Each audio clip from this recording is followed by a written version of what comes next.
À bord de leur bateau Fleur Australe, Géraldine Danon et son époux, le navigateur Philippe Poupon, embarquent leurs enfants pour une nouvelle expédition en mer.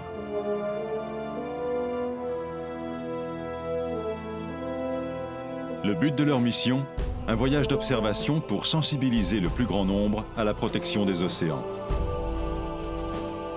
Pour cette nouvelle aventure, l'équipage parti de Tahiti rejoint le pôle Sud en traversant l'océan Pacifique. Après avoir affronté les glaces du Grand Nord, franchi le mythique passage du Nord-Ouest et rencontré les peuples des îles polynésiennes, Fleur Australe met le cap au sud. 3 ans de navigation et de rencontres, un regard unique sur le monde, avec comme ligne d'arrivée l'Antarctique.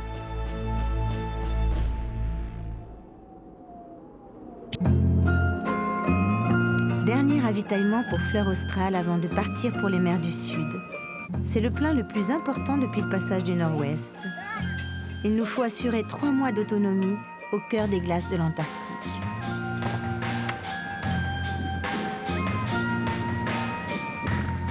C'est parti pour le clou de l'aventure. On lève l'ancre de Auckland, direction les glaces éternelles de l'Antarctique, les mers australes, celles qu'on redoute, dont il faut se méfier. Ben voilà, c'est parti pour un tour au pays des glaçons.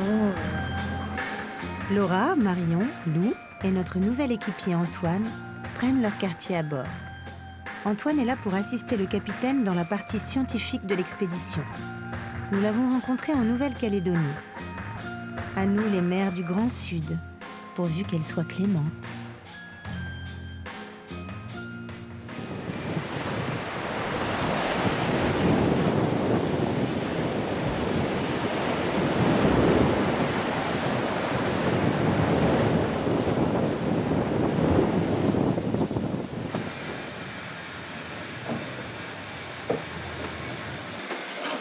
Deuxième jour de mer, 40 nœuds de vent, tout le monde est malade.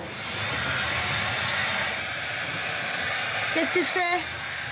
Je sèche la banette qui a été mouillée par le vomi.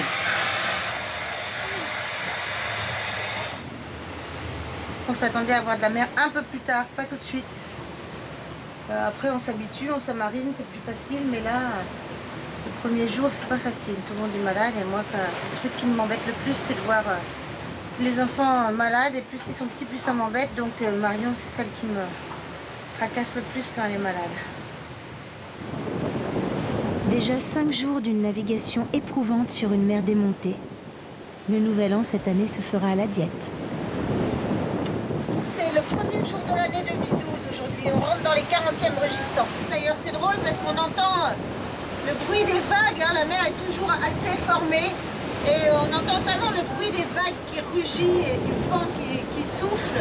Voilà, on rentre dans ces 40e rugissants, bonnes conditions, hein, somme toute, ça se passe bien, quoi, on avance bien. Ça va, Lou? Pourquoi? Et toi, Laura, ça va, Moussaillon? Ça va. Ah bah Marion aussi, elle a repris du poil de la bête. Bonne nouvelle année 2012. Et à nos navigations dans les mers du Sud. Et nos enfants sont tous. À nos enfants. C'est pas le mal de mer. Nous poursuivons notre descente vers le sud. Loin, devant nous, à plus de 3 semaines de navigation, la promesse de l'Antarctique.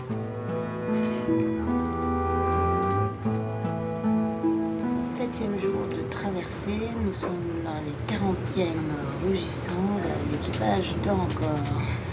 La mer déferle et la lumière est très belle ce matin. Et pour la première fois, il fait froid à bord de Fleur Australe. Ça faisait longtemps qu'on n'avait pas eu froid, on a beaucoup eu chaud ces derniers temps. Là aujourd'hui, la température a considérablement chuté, c'est assez soudain. La mer semble enfin décider à nous offrir un répit. Les enfants enfermés à bord depuis notre départ sautent sur l'occasion pour sortir sur le pont. Lou est malade depuis 10 jours et le pauvre est très affaibli par le manque de nourriture. Nous espérons que cette accalmie lui permettra de s'amariner. Allez, moi j'y vais. Attends, il faut qu'on t'arnache. C'est un peu joint là, on en fait. Ah vas-y, faut pas que tu tombes à l'eau. Allez, viens C'est voir. à quoi avec ça? Viens voir. Voilà, tu t'accroches là. Et ça, c'est une vague que tu peux pas, tu vois, regarde. C'est une vague, hop. Par exemple, Laura ne peut pas partir plus loin. Tu vois? On est à 56 degrés de latitude sud. Tout va bien à bord de Fleur Australe, à part une conjonctivite qui me gâche la vie depuis quelques jours, que j'essaie de soigner en moto-médicamentant, mais ce qui n'est pas facile avec les yeux. À part ça, tout va bien. Nous profitons de cette petite accalmie avant d'arriver dans les 60e. C'est une sensation étrange que de partir vers des mers que l'on sait dangereuses, avec un équipage familial et des enfants. Nous avons un bateau sûr et bien préparé, mais nous partons sans assistance, sans pouvoir nous ravitailler, loin de tout. Qu'est-ce que vous faites, Lou, là? On fait un gâteau au chocolat. On fait un fondant au chocolat. Ouais, un fondant au chocolat. Mais Lou, tu vas pas être malade avec tout ce chocolat? Non. C'est fini maintenant. T'es à mariner, hein? Marion, tu veux sucer la cuillère? On profite d'une accalmie, voyez-vous, capitaine. Viens, Marion, je te la Parce donne. que depuis que nous sommes partis de Nouvelle-Zélande, nous avons été menés à rude épreuve. Alors là, nous avons le gâteau, qui malheureusement, comme ceux depuis 3 ans, finira légèrement à la gîte. C'est-à-dire avec un côté trop mou, trop moelleux, et un côté tout fin. Et encore aujourd'hui, c'est une petite gîte. Et hop.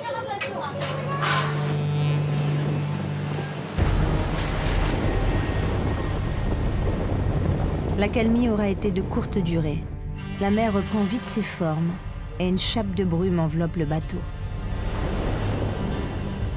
C'est surtout pour le moral de Lou que c'est un peu dur, parce que la petite accalmie lui avait fait croire qu'il allait pouvoir manger tranquillement ce soir.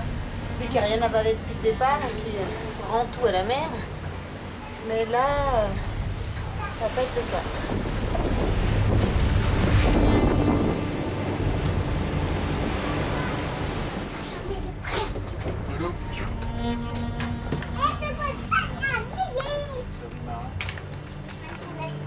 C'est quoi ça que tu lui donnes là? C'est du sirop de pêche au sirop. Bon, c'est pas acide, du sucre, du liquide, donc c'est ce qu'on garde et ça nourrit en plus. Donc, Faut pas que tu donnes une pêche à quelqu'un, il va tomber raide mort. Ouais. Allez, Allez, courage mon petit loup. oh, il est costaud, ouais. C'est juste le début, là, le changement de cap. L'état de santé de Lou nous inquiète. S'il n'arrive pas à s'alimenter et à s'hydrater correctement dans les prochains jours, nous devrons faire demi-tour. Pas question de prendre de risques avec la santé de nos enfants.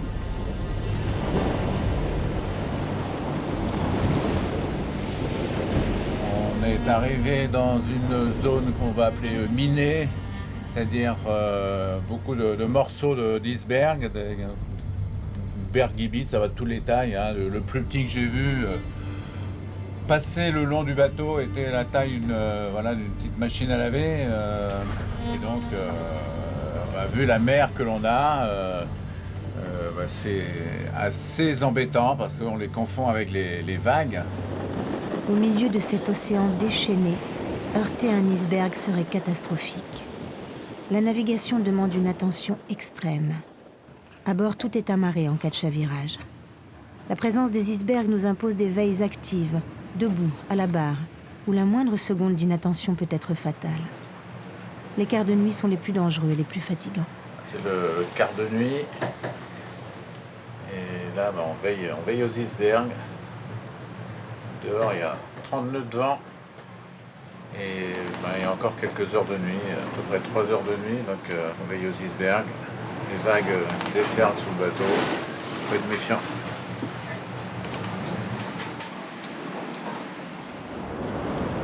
Il est 2h du matin. Je relève Philou au lever du jour après une nuit de quelques heures. La mer est toujours aussi démontée et les nombreux icebergs indiscernables dans cette hystérie marine.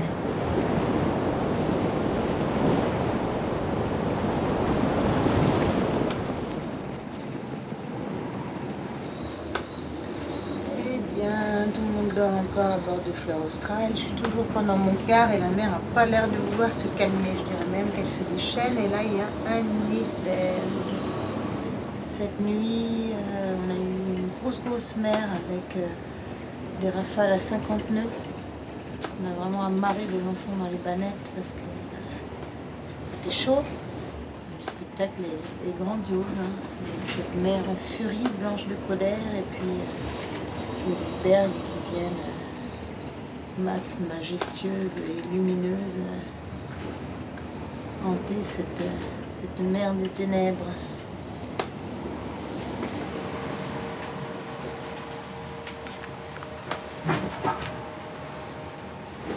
C'est toi qui fais la veille, Laura? Alors, t'as vu combien d'icebergs là? Pour l'instant, 0. T'aimes bien faire tes quarts? C'est un petit peu fatigant parce qu'on n'en voit pas. Bah, t'en as un devant toi. Oui, mais c'est tout tiré. Ah oui, c'est que j'ai vu, oui.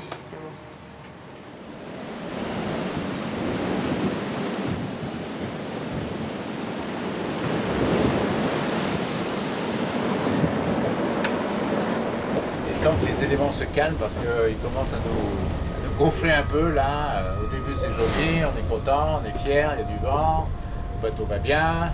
Et puis là cette nuit on a trouvé qu'il y en avait un peu trop d'icebergs, trop de nuit, trop de vagues, trop de vent. Voilà. Donc on prie le ciel pour que les éléments se calment. Les grains se succèdent, la mer est en colère. Nous avons croisé une dizaine d'icebergs aujourd'hui, et le radar en a repéré plus de 100 devant nous. Philou, qui en a pourtant vu d'autres, me dit n'avoir jamais vécu une traversée aussi épuisante. Les conditions sont extrêmes, et lorsqu'il n'est pas à la manœuvre, il doit encore veiller au bon fonctionnement du bateau.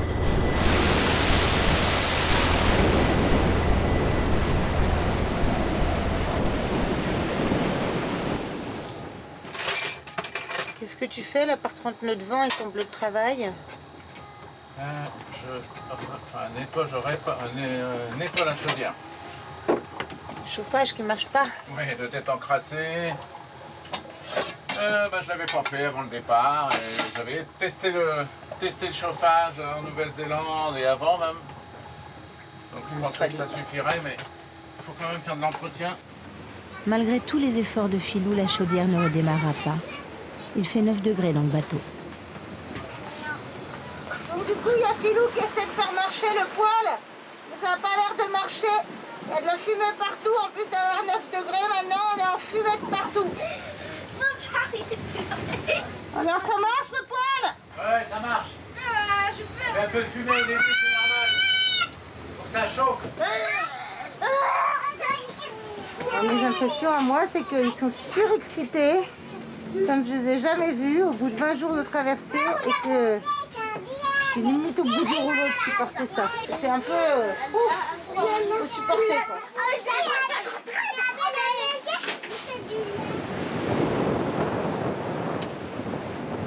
On est le 20 janvier et terre en vue, l'île Pierre Ier, il est 1h30 du matin et on aperçoit la terre à l'horizon après 24 jours de traversée, donc ça fait plaisir. Pour l'instant, pas trop de banquise, paraît-il qu'il y a de l'autre côté de l'île un iceberg là qu'on peut voir à tribord, donc on a de la chance, on a la terre en vue et on arrive à s'en approcher. Voilà, grande émotion après une longue traversée. On a subi les mers du Sud. C'est long pour un équipage familial, des enfants qui n'ont peut-être pas la même préoccupation que les adultes et pas le même objectif. Mais bon, voilà, c'est une épreuve. Je pense que maintenant, le bon va arriver maintenant. On arrive sur l'île Pierre Ier, c'est pas évident. On va voir comment ça se passe parce que il y a de la houle. On va déjà tourner autour, voir un petit peu où on va aller, se mettre à l'abri.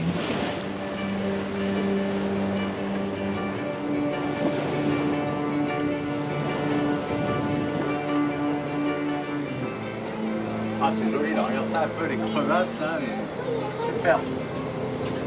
Superbe. Regardez-moi ce chaos.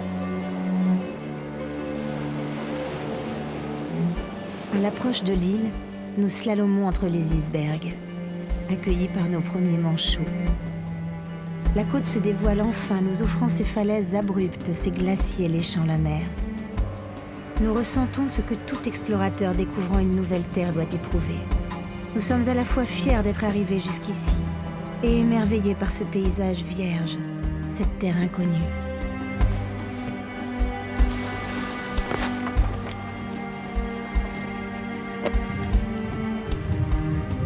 Nous mouillons dans ce nouveau monde, plus pur, plus fort, tout simplement hors du temps.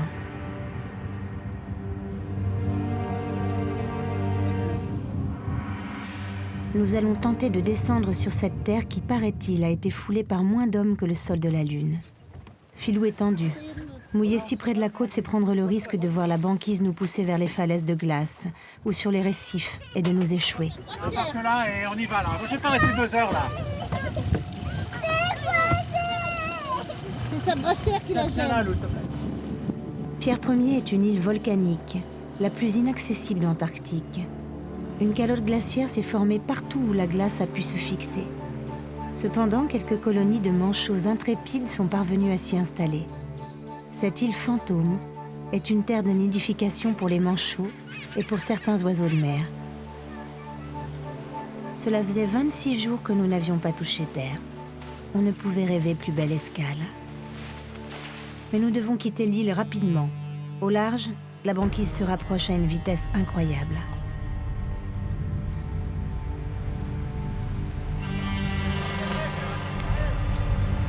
Comme d'hab, me fait engueuler.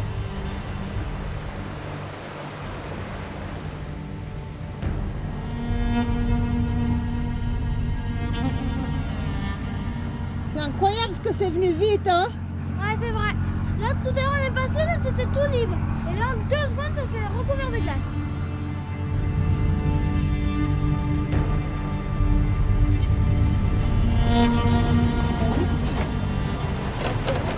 Devant là. Qu'est-ce que vous faites là? Regarde, on est là, regarde! Mais non, vous regardez pas, tu regardes pas Géraldine, c'est toi la responsable. Ça va là, ça passe, il y a un gros bout, ouais! Ah oui, mais dites-le au moins.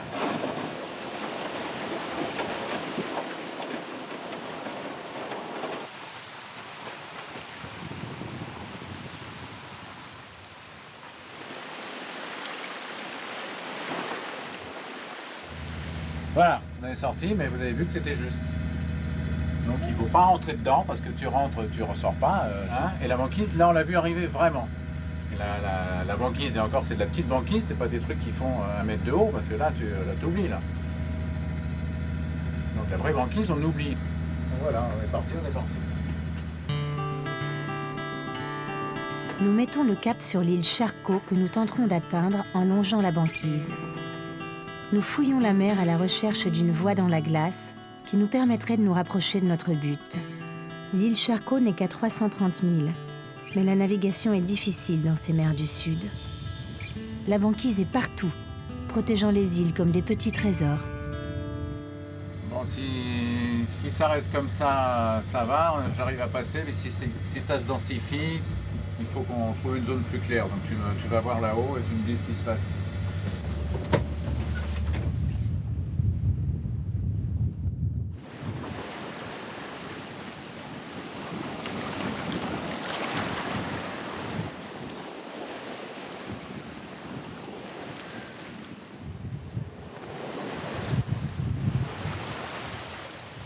Charcot est emprisonné dans la banquise.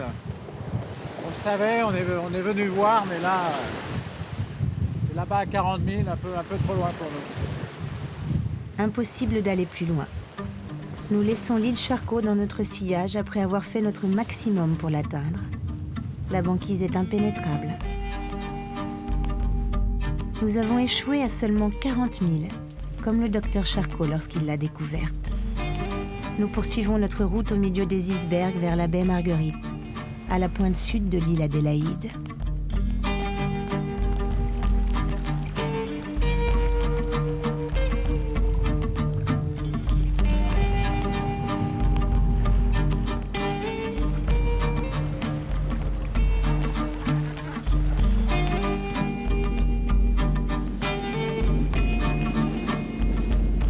L'île d'Avion est recouverte par des colonies de manchots qui forment un tapis rouge safran dans ce paysage noir et blanc. Nous cherchons un mouillage à l'abri des glaces. On est où là?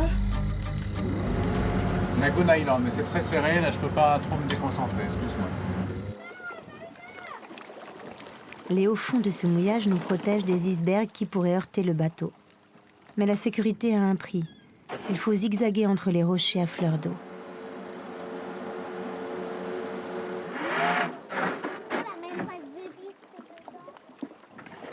La seule maison en Antarctique. Qui habite dedans?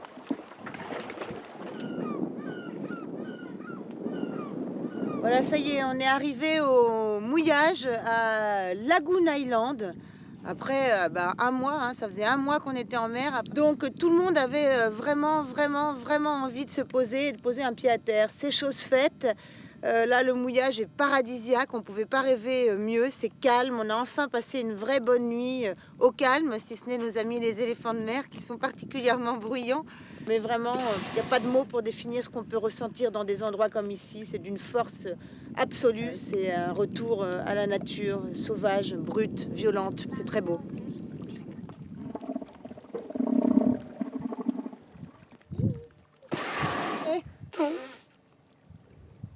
Dans l'eau. Laura, viens ici, viens jouer en haut, s'il te plaît. Non, pas.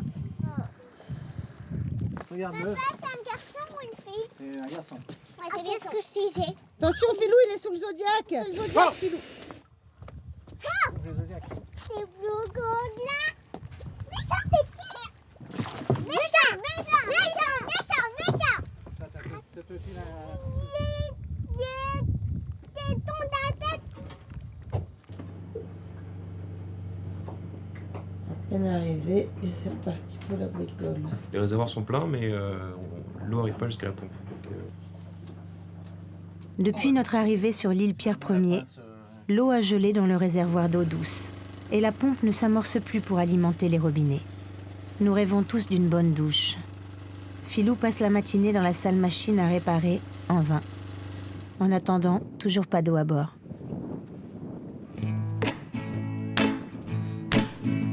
Nous décidons de mettre pied à terre dans ce décor absolument sauvage pour partir à la rencontre de nos voisins, les éléphants de mer.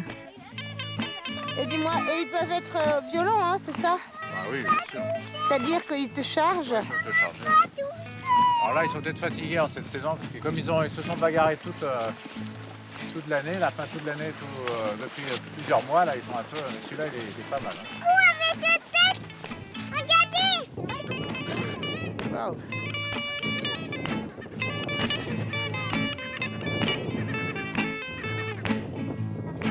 Philou s'improvise dompteur. Mais heureusement pour nous, nos hôtes sont trop fatigués par la saison des amours finissante. Le danger viendrait plutôt du ciel. Nous traversons des territoires de nidification des squats et ils sont bien décidés à protéger leur progéniture.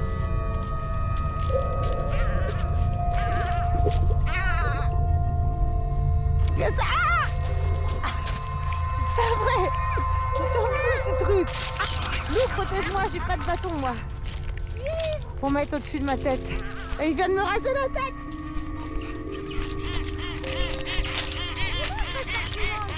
Ah, c'est épouvantable, on se croirait dans les oiseaux d'Hitchcock.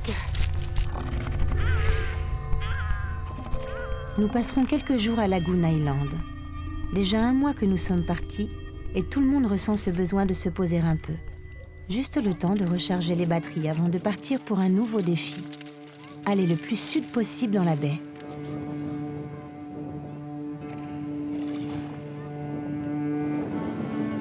Malgré la masse de ces glaces omniprésentes, on a du mal à imaginer que 90% de l'eau douce mondiale est contenue dans la calotte glaciaire de l'Antarctique. Tout n'est qu'iceberg et glacier le long de la côte de la baie Marguerite. Une première escale est prévue dans notre course vers le sud. Stonington Island.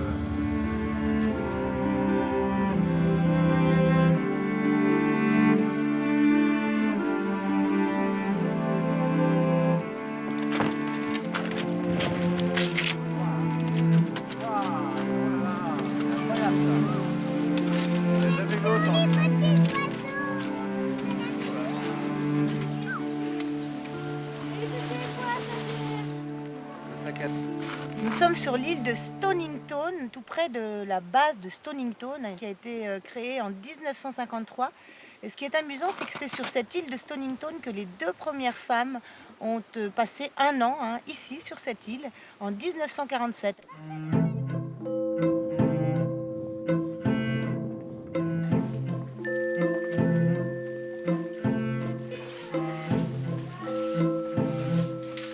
Waouh, ça fait longtemps qu'on n'en a pas vu. Il y a quoi, Lou? La renarde au sirop. Waouh. C'est un site historique, on doit faire attention, ils essaient de le préserver.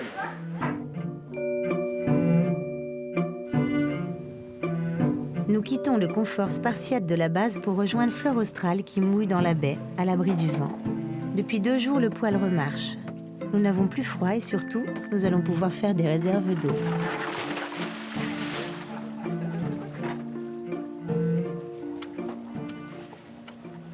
Bon, ben voilà, nous avons au moins résolu un problème dans un premier temps, c'est le chauffage à bord, voilà, le poêle est en route. Et nous en profitons pour fondre du bon vieux glaçon de l'Antarctique sur le poêle. Finalement, on est revenu à l'ancienne, un poêle et des glaçons. Bah, c'était prévu, hein, c'est pour ça que ce poêle est là, parce qu'au moins il n'y a pas d'électronique, c'est très simple.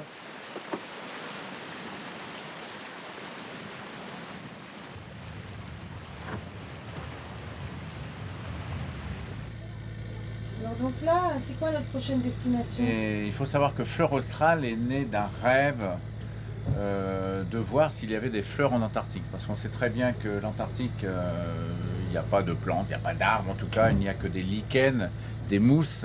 Donc c'est vraiment quelque chose qui est très aride. Et il y aurait une petite fleur sur terra firma. Donc c'est vrai que la mission de Fleur Australe aujourd'hui est d'aller voir, d'aller vérifier que cette information est juste et voir si cette fleur australe existe vraiment.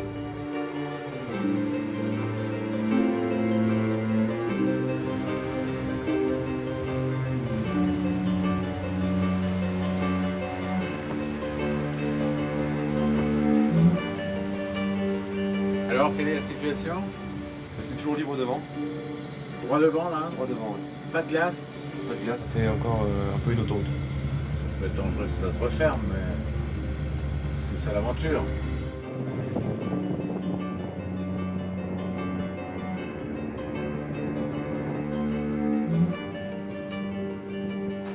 Nous nous enfonçons dans les glaces, au milieu des icebergs aux 1000 visages et des glaciers narguant la mer. Mère Nature nous impose son rythme. La lenteur de notre navigation résonne sur le temps, figé dans les glaces. Nous luttons coûte que coûte contre la banquise, au cœur de ce désert blanc, dans un monde irréel, fantomatique, hostile et silencieux. Je vois la banquise qui se referme là par là-bas. On est à peu près à 17 000 de terra firma. L'île donc qu'on voudrait atteindre où se trouve la petite Flora australis, la petite fleur australe. Et je suis pas sûre qu'on y arrivera.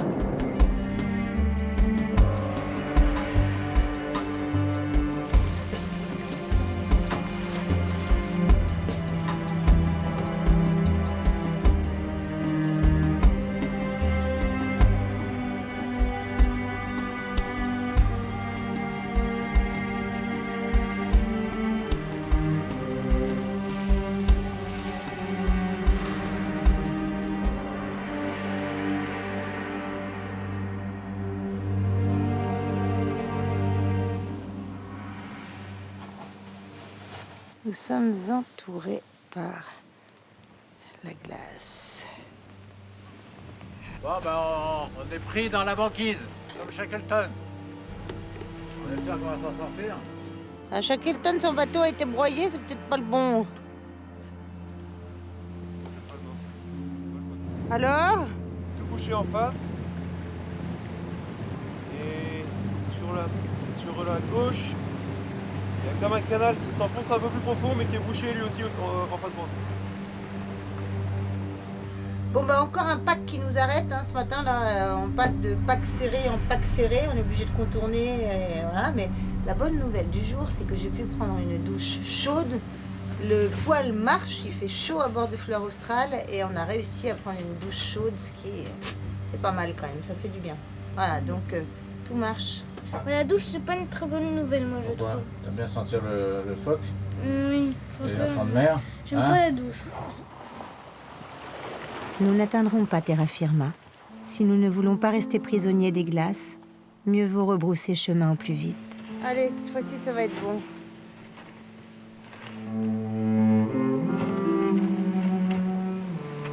L'eau lisse, polie comme un miroir.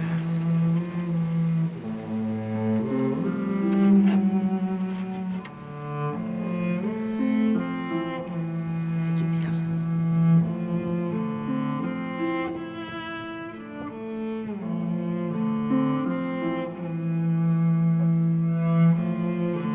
Après les labyrinthes de glace, cette mer d'huile nous plonge en apesanteur. Nous flottons dans ce territoire vierge, presque honteux de troubler cette eau si calme.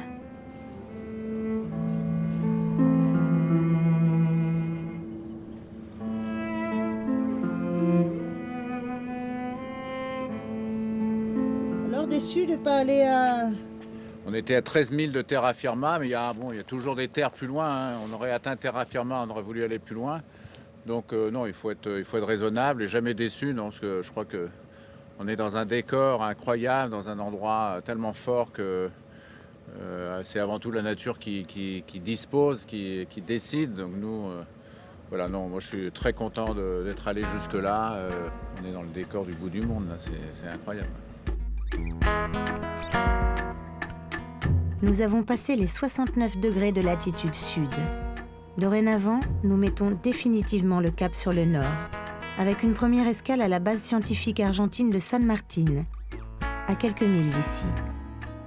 Sur ce continent sur lequel peu d'hommes s'aventurent, nous sommes heureux de retrouver un peu de chaleur humaine.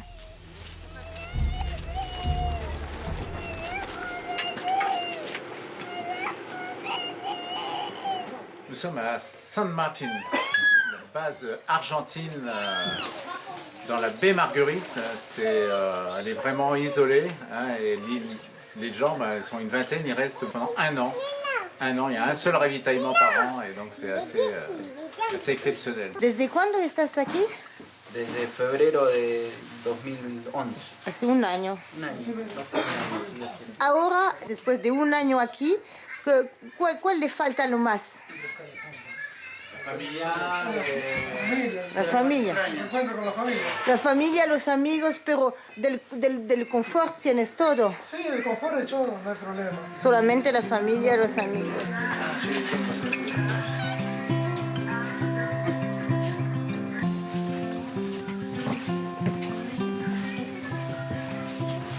Aquí puedes anestesiar a alguien. Hasta una operación de apéndice, algo Apéndice. en el estómago, podemos. Sala de revenados.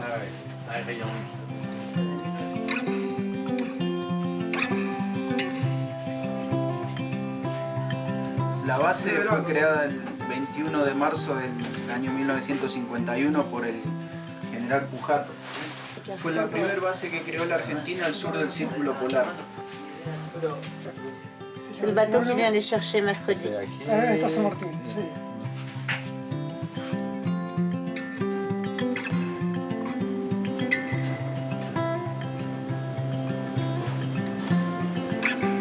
La vie ici n'est pas si différente de celle sur Fleur Australe.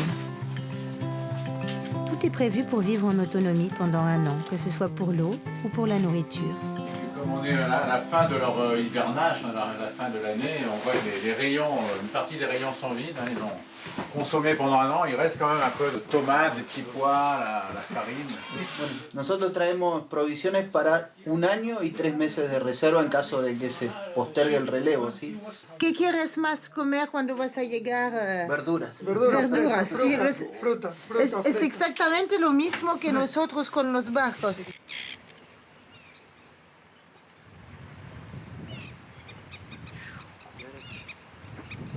Qui fait des vagues.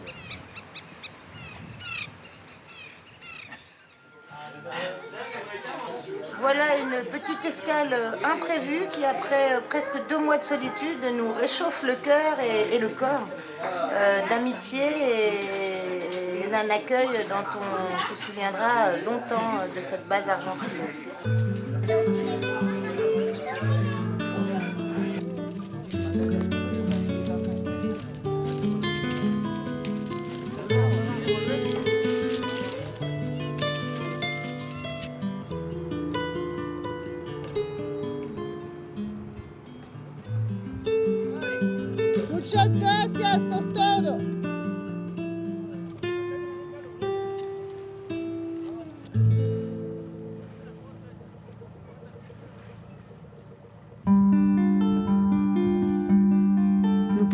notre route vers le Gulet Passage, une passe étroite entre la péninsule et l'île Adélaïde. Le Gulet est la plupart du temps pris par la glace. Pour l'instant, tout va bien.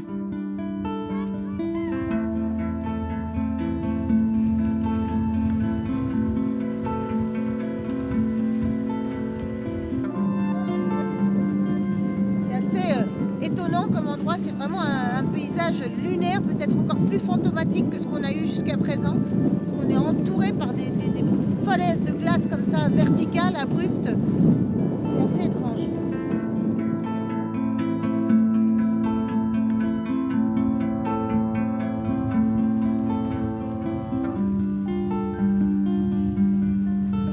Elle était libre de glace. Très joli d'ailleurs, mais c'est peut-être après que ça se complique. Il faut aller voir.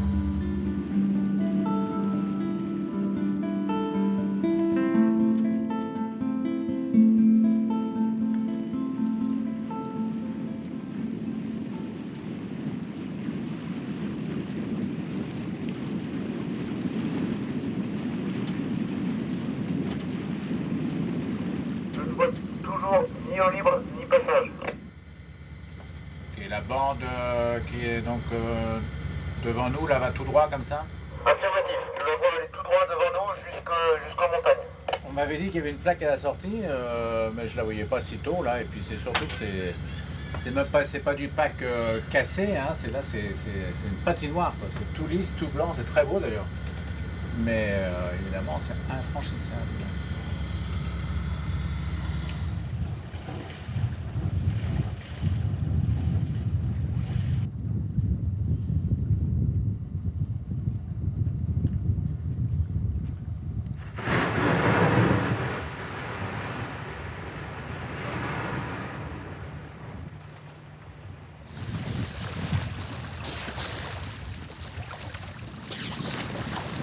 Il est 2 heures du matin, on a mis le grappin sur la banquise il y a à peu près 3 heures pour que le capitaine se repose un peu. On est toujours dans le Gulet Passage, donc bloqué totalement par une banquise impénétrable. Et le spectacle est somptueux, c'est magique, les lumières sont incroyables.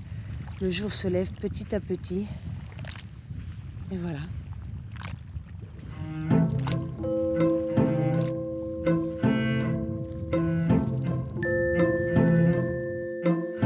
Dans cette zone de l'Antarctique, il n'y a plus de frontière entre la glace et la mer.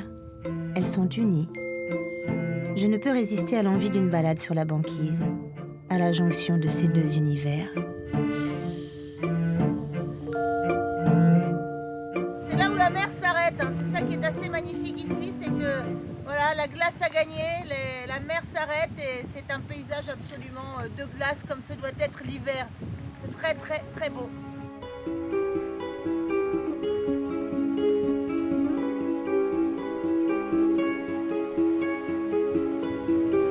Après quelques heures de repos pour le capitaine, nous reprenons notre route dans ce décor de rêve.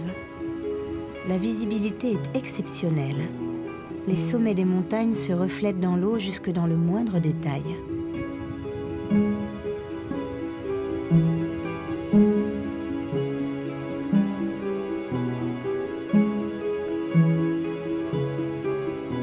Nous continuons de naviguer durant plusieurs jours le long de ces côtes glaciaires. Nous nous dirigeons vers les îles Biscoe.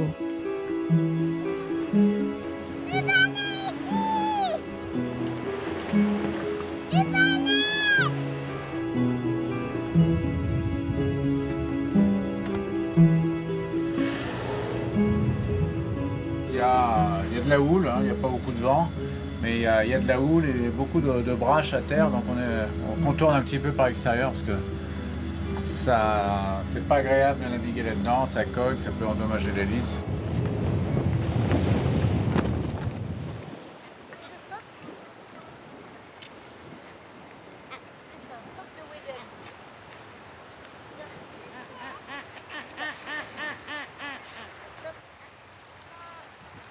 Là nous sommes toujours sur la péninsule antarctique. On va vers le nord et on est dans les îles Armstrong.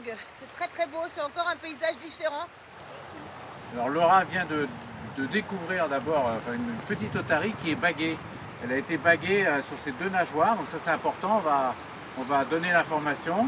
Mais ce que j'explique à Laura, c'est que c'est une jeune otarie, mais c'est quand même dangereux. Hein, parce qu'elle peut venir te mordre. C'est un bébé, mais un bébé il est grand. Tu vois, regarde-le.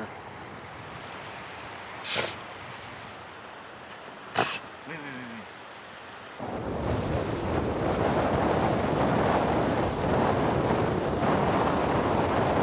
C'est vraiment très beau ici quand on grimpe là. On arrive dans un paysage qui décline dans des harmonies de gris, avec au loin tous les icebergs qui nous encerclent et la mer qui vient se fracasser sur les brisants. Et alors là, plein de pétrels qui nichent, qui protègent leurs poussins. Les squales qui sont les prédateurs et qui sont là, sentinelles à l'affût du moindre faux pas pour sauter sur les poussins. Et puis un petit peu plus loin, il y a une autoroute à Manchot, où les manchots font leur chemin de leur domicile à la mer où ils partent faire leur marché.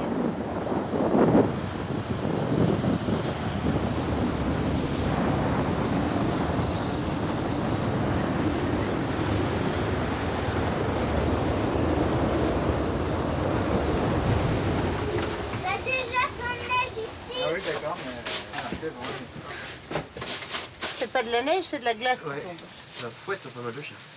Ça fait mal. Quand ça tombe, mais après ça va. On dirait du bout de carton, ça. Ça frotte le visage. C'est sûr qu'on C'est va costaud. mettre nos habits.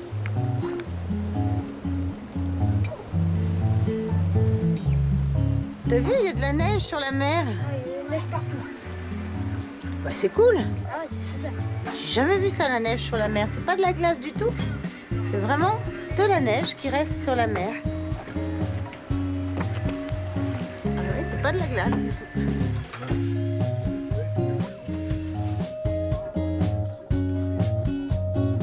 J'ai la carotte. Bah, justement, en parlant de carottes, je suis assez contente parce que ça fait maintenant bientôt, pas encore 2 mois, mais en tout cas plus d'un mois et demi qu'on a quitté Auckland. Eh bien, il nous reste encore quelques fruits qui ont résisté. Hein. Donc voilà, stock plutôt bien géré, on n'a manqué de rien à ce jour. Et pas mal.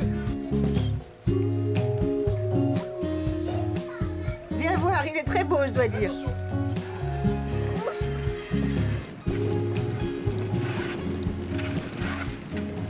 Ah. Non, t'arrêtes là, hein, c'est vraiment pas drôle. Hein. Fais-lui pareil, Laura.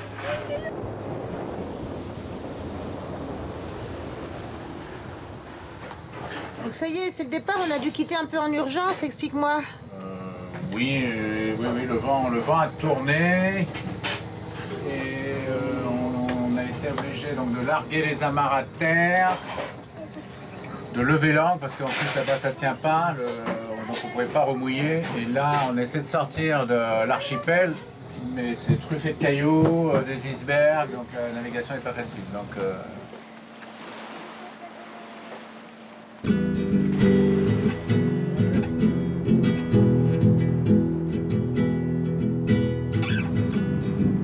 là, on va d'abord traverser le cimetière d'Iceberg, et puis ensuite on va reprendre vraiment le Mertz Channel, le Kodak Valley, avant de continuer vers le nord.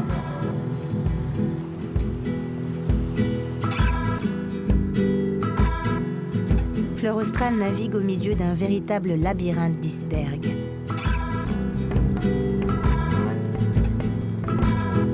Tels des navires fantômes échoués sur les hauts fonds, ils réveillent en moi la mémoire de ces explorateurs malheureux, naufragés dans ces glaces.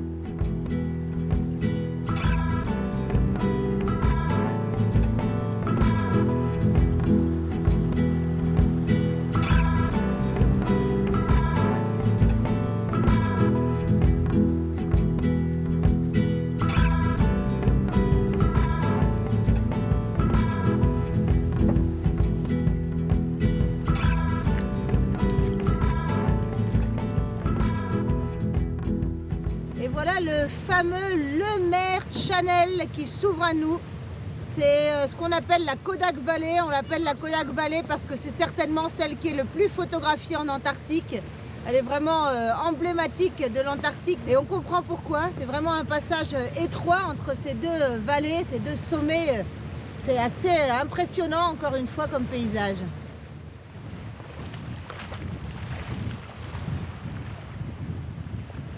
Vous observerez devant, il y a un cétacé. Je ne sais pas encore ce que c'est, il y a un cétacé.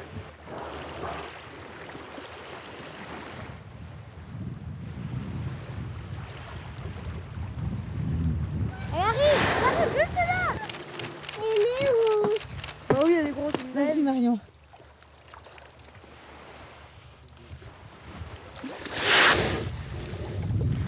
Là, elle a soufflé, maman.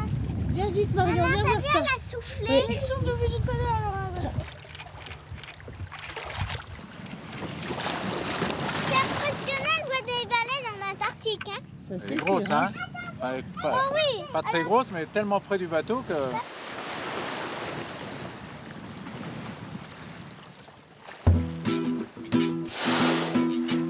Les baleines sont nombreuses dans ces eaux. Elles viennent ici pour se nourrir après leur période de reproduction. Leur abondance a malheureusement attiré les baleiniers du monde entier au début du XXe siècle. Nous sommes à Portfione, derrière moi l'île Nansen. Et Portfione, dès 1908, servait de base de repli aux baleiniers.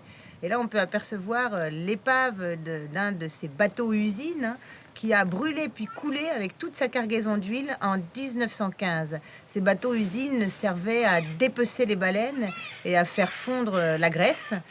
Et les chasseurs partaient au large sur des plus petits bateaux. La région porte encore les stigmates de l'activité de ces baleiniers. Le mouillage doit d'ailleurs son nom à l'un d'entre eux, un inventeur tristement génial. Avant, on lançait le harpon à la main. Là, il a inventé un harpon avec un explosif. Donc ça a tout changé parce qu'évidemment, on avait beaucoup plus de succès pour chasser la baleine, l'attraper et la tuer, évidemment. Et donc ici, il reste de la poudre à canon parce que au moment où le harpon partait, c'était une décharge comme un fusil, quoi. C'est pour ça qu'on a appelé ici Fion Arbor. Exactement. L'inventeur, c'est Fionn, un Norvégien.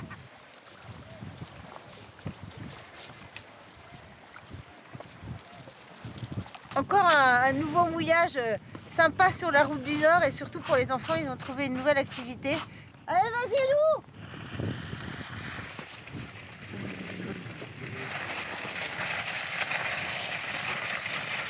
Si Lou s'amuse, les manchots, eux, ont l'air un peu effrayés par cet objet glissant non identifié qui vient troubler leur paisible fin de journée. Ça, c'est vraiment la belle heure par ici, quand tout devient doré. Les manchots sont calmes, tout est calme. Mais pas le temps de profiter de ce calme.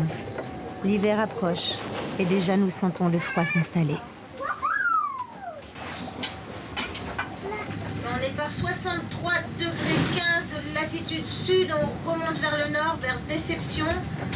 Il y a une petite lassitude dans l'équipage parce que on est souvent en mer, hein, en traçant depuis 2 mois.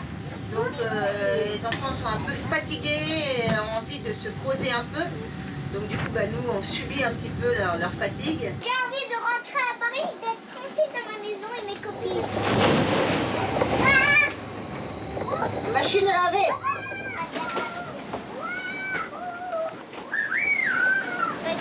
De l'équipage dans sa banette pour renouer avec les joies du mal de mer. Tous les joints, ils sont à nous deux.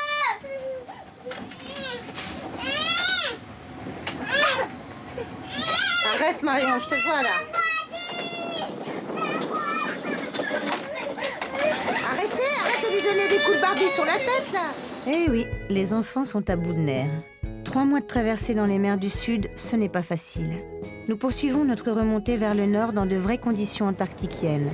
La neige, le vent, la grosse houle, la condensation dans le bateau.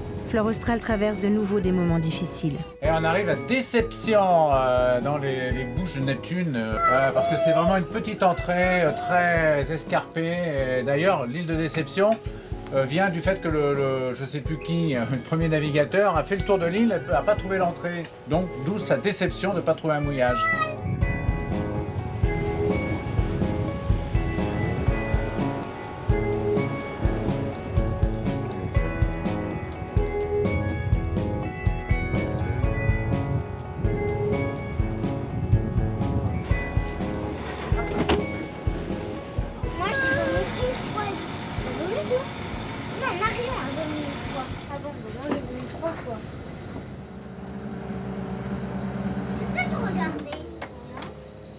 Nous mouillons au cœur du cratère sur l'île de Déception, à Telephone Bay.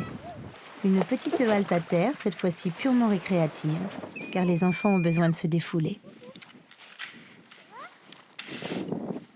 Dernière escale en Antarctique, l'île de Déception, Deception Island. Là, on est vraiment dans la caldeira, hein, dans le volcan. C'est un volcan en activité. Il y a eu encore une dernière éruption en 1970. Et on sent vraiment la proximité du volcan. On est entouré de cendres, on est dans le cratère, dans la caldeira.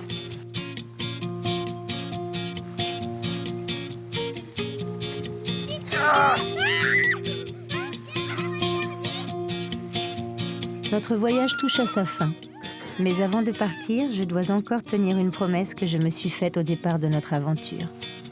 Allez, c'est votre dernier bain là? Vous êtes fous ou quoi? Allez, sautez, saute!